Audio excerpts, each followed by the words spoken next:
ডাকসু, জাকসু, চাকসু আর রাকসুতে যে বৈচিত্র্যের ঢেউ বইয়ে দিয়েছিল ইসলামী ছাত্র শিবির, দলের বাইরে হিন্দু, বৌদ্ধ, চাকমা আর নন হিজাবিদের নিয়ে তারা যে চমকটা দেখিয়েছে তা এক কথায় বললে অসাধারণ।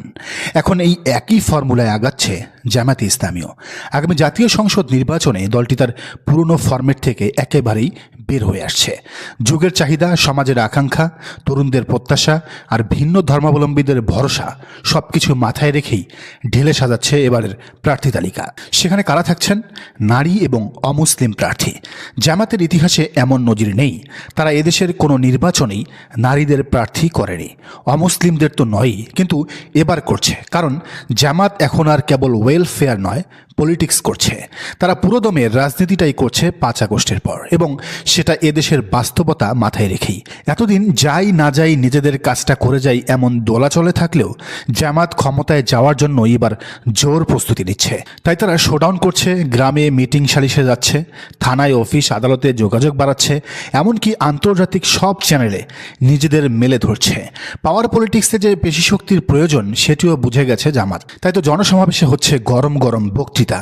শাহজাহান চৌধুরীর হুঙ্কার সেই পলিটিক্সের পার্ট, মাসেল শো রাজনীতির আর্ট। এদিকে সামাজিক যোগাযোগ মাধ্যমেও ব্যাপক সক্রিয় জামাত। ফেসবুক, টুইটার, এমনকি টিকটকেও আছে জামাতের সরব উপস্থিতি।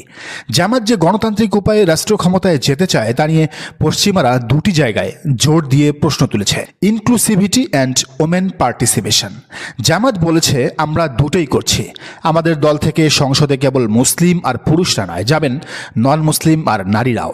শোনা যাচ্ছে এরই মধ্যে নারী প্রার্থীদের প্রাথমিক তালিকা করেছে জামাতে ইসলামী। আলোচনায় আছেন দেশসেরা বেশ কয়েকজন শিক্ষাবিদ, সমাজসেবিকা, সংগঠক, ডাক্তার আর ইঞ্জিনিয়ার। এই তালিকায় প্রথম নামটি আসছে যার, তিনি হলেন অধ্যাপিকা নুরুন্নেসা সিদ্দিকা।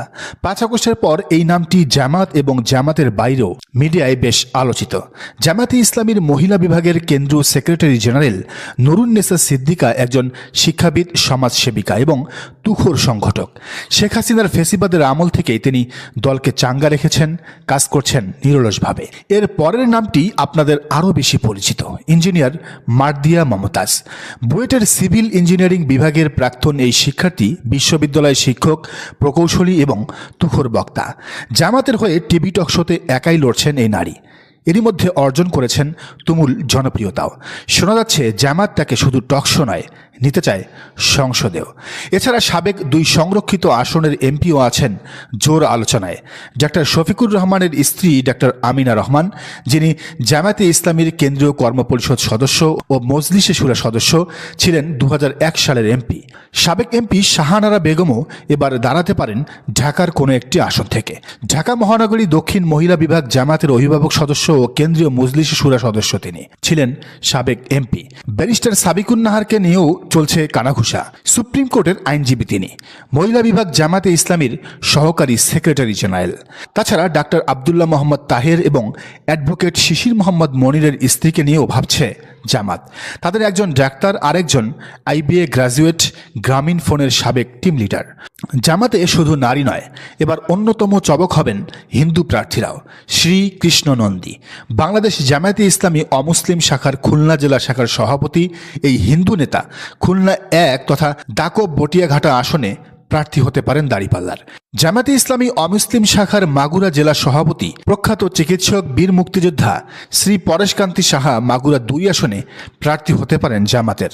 জামাতের এত প্রস্তুতির পরও যারা প্রশ্ন তোলেন যে জামাত ক্ষমতায় গেলে দেশ চালাতে পারবে কিনা, তাদের উদ্দেশ্যে গবেষক আসিফ মাহমুদের একটা পর্যবেক্ষণ তুলে ধরি। তিনি লিখেছেন, জামাত ক্ষমতায় গেলে দেশ চালাতে পারবে কিনা এ নিয়ে অনেকের সংশয় রয়েছে। এই সংশয়টা আসে জামাতকে নিয়ে অজ্ঞতার জায়গা থেকে।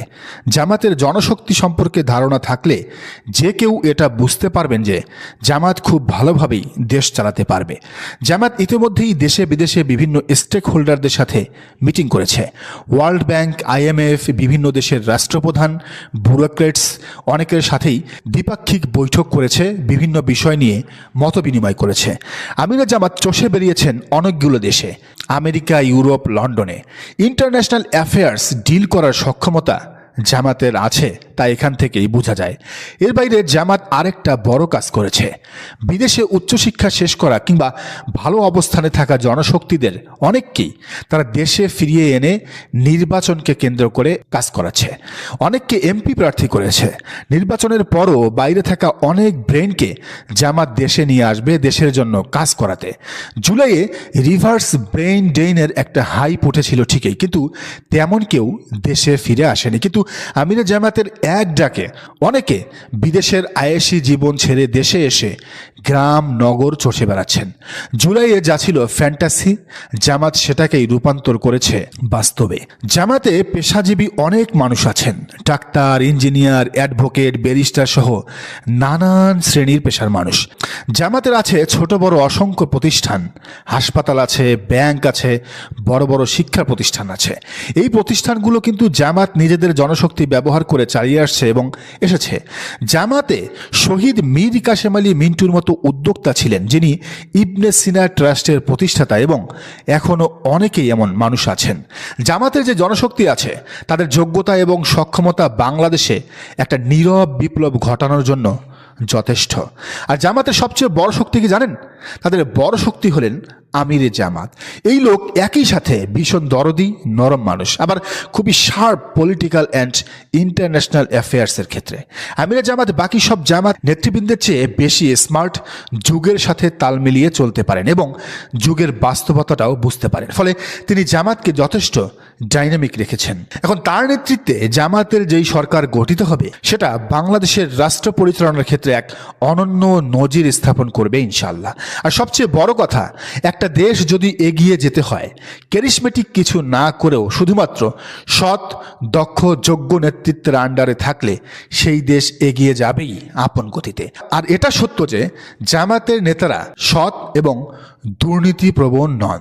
এ ব্যাপারে কারো কোনো বিতর্ক নেই, তর্ক নেই। ফলে তাদের এই সততা এবং যোগ্যতা বাংলাদেশের রাষ্ট্র